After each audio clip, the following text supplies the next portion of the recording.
your eyes, watching it from the sidelines there on the bench? How did you view the last, say, 20 minutes or so?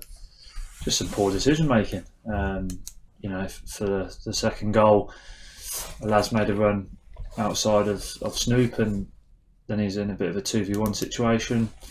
And then in the end, he makes the decision to try and close the ball down, but it's difficult in 2v1. So we're out of balance, out of shape, and the lads had time to hit it in. And then near the end, Needers free kick. You know, Snoop's obviously dived in, 90 seconds left. And again, Carl Perry, I think it's an own goal to be fair off Rico, but he's done nothing. He caused a nuisance again in the box like he did at their place. And, you know, unfortunately, game management. But let's not take away from the lads. You know, we've won, what, 7 or 8 games on the bounce. It's been a terrific run. Yeah, we wanted it to last another game, but ultimately we've got to dust ourselves down, have a look at it. We've bounced back from every defeat so far really, really well, and that's the first team. Obviously we've got a few more to come, but that we've not beaten over 2 games. They're a decent side, Coalville. They'll definitely make the playoffs in my opinion, so give them credit. You know, they've sucker punched us, and second goal was the one from Berry, wasn't it? The long range one that seemed to, just going for long range. It was out of the blue, wasn't it? Yeah, like I said, we wasn't closed down really. And yeah, I think, you know, let's not beat around the bush. We weren't great tonight for whatever reason. A few lads underperformed. Work rate wasn't where it has been, and the standards we set ourselves. You know, we were against we had 10 men for over an hour. Do you think that plays any part of it tonight? A bit of fatigue maybe from that? No, but ultimately, it's still whatever thing. It's a mental thing, isn't it? And you know, lads will never use excuses and whatever.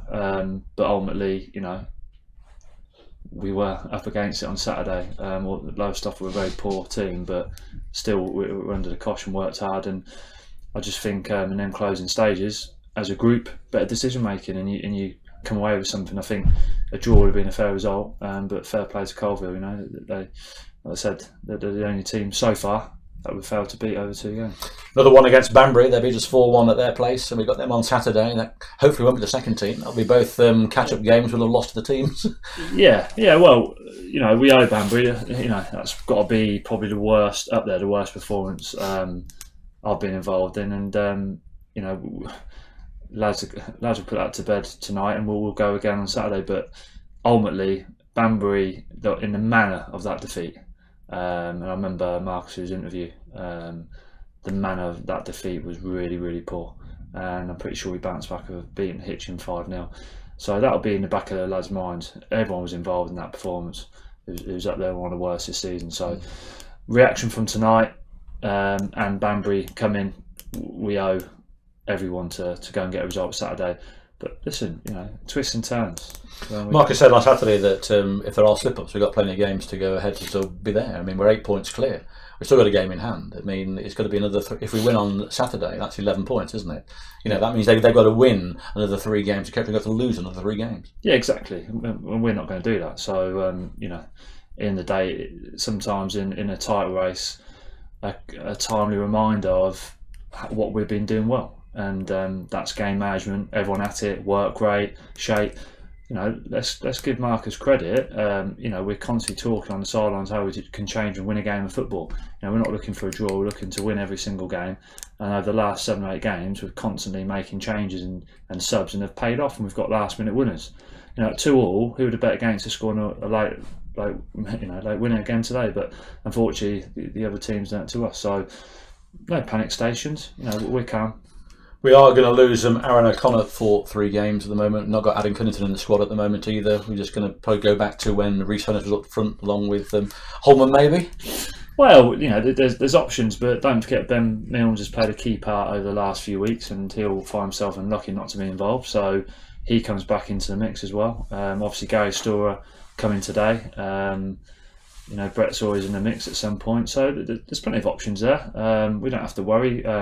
You know, on paper it looks like we're a little bit thin, and you know, maybe I'll sit on the bench on Saturday. But at the end of the day, we've still got Ben Tozen in the fray. You know, Ben Bradshaw's around the football club. We've got plenty of boys to cope. You know, we've got lots of depth in the squad. Testament to the boys. You know, I haven't been needed. So at the end of the day, we've got plenty of depth in the squad. I miss playing. Oh, 110% miss playing. It's just how things have evolved, really. I've really enjoyed the coaching, and I think it's sometimes in football, I live up the road. When I come back, I say I'll do whatever for this football club, and ultimately, the lads who've been in defence have done well for the majority of the season. Maybe I haven't took my chance when I played, but I'm still a registered player. I'm still more than good enough to play at this level, but I think it's not easy to be a coach and a player and have two hats on. It's difficult. Yeah, and I think when you're taking training like I am and things like that, and you're trying to keep fit. At Brackley, I'm playing. I was training twice a week. Played 43 games last year, and then suddenly you're taking coaching since we're coming in October. Take a lot of coaching and things like that. It's not easy just to go. As good as a player I've been in the past, just to turn it on and go and play. And I think it's just evolved. There's no issue between me and Marcus. We're close. Me love time, and I think I've been a good addition to the backroom team. So when I'm needed, I'll be fit. I'll be ready. I'm in the time and take my chance. And I'll be registered for a player for a while longer yet. I'm not too over the hill, but yeah, you miss it when you're not playing. But ultimately, I really enjoy the coaching side of it. I like making an impact with my thoughts and like getting around the lads, and I think it's been a positive thing for the football club. And like I say, I live up the road, so whatever the club asks me to do, I'll do, and to make sure we keep going in the right direction as a football club, and I'm sure we will. We'll get a result Saturday, and we'll kick on, and we'll have more than 8 points hopefully come 5 o'clock Saturday, and all to play for. Okay, Luke, thank you very much for your thoughts. Let's hope your prophecy comes right on Saturday. Cheers. And we get up to 11 points.